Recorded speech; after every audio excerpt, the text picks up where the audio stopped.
আমি কিংবদন্তির কথা বলছি, আমি আমার পূর্বপুরুষের কথা বলছি।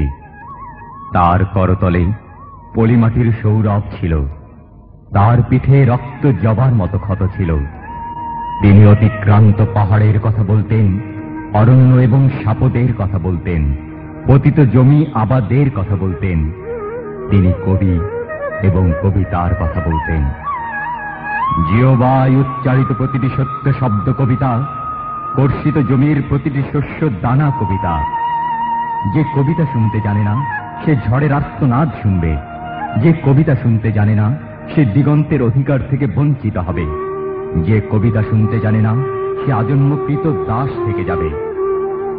আমি উচ্চারিত সত্যের মতো স্বপ্নের কথা বলছি, উনুনের আগুনে আলোকিত একটু জল জানালার কথা বলছি।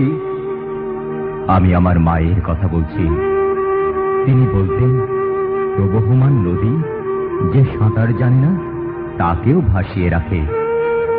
যে কবিতা শুনতে জানে না সে নদীতে ভাসতে পারে না, যে কবিতা শুনতে জানে না সে মাছের সঙ্গে খেলা করতে পারে না, যে কবিতা শুনতে জানে না সে মায়ের কোলে শুয়ে গল্প শুনতে পারে না। আমি কিংবদন্তির কথা বলছি, আমি আমার পূর্বপুরুষের কথা বলছি। আমি বিচলিত স্নেহের কথা বলছি, গর্ভবতী বোনের মৃত্যুর কথা বলছি। আমি আমার ভালোবাসার কথা বলছি। আমি কিংবদন্তির কথা বলছি, আমি আমার পূর্বপুরুষের কথা বলছি। তার করতলে পলিমাটির সৌরভ ছিল, তার পিঠে রক্ত জবার মতো ক্ষত ছিল। তিনি অতিক্রান্ত পাহাড়ের কথা বলতেন, অরণ্য এবং সাপদের কথা বলতেন, পতিত জমি আবাদের কথা বলতেন। তিনি কবি এবং কবিতার কথা বলতেন। জিওবায় উচ্চারিত প্রতিটি সত্য শব্দ কবিতা, কর্ষিত জমির প্রতিটি শস্য দানা কবিতা।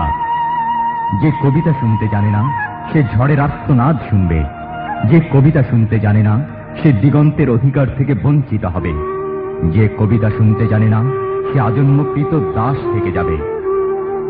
আমি উচ্চারিত সত্যের মতো স্বপ্নের কথা বলছি, উনুনের আগুনে আলোকিত একটু জল জানালার কথা বলছি। আমি আমার মায়ের কথা বলছি।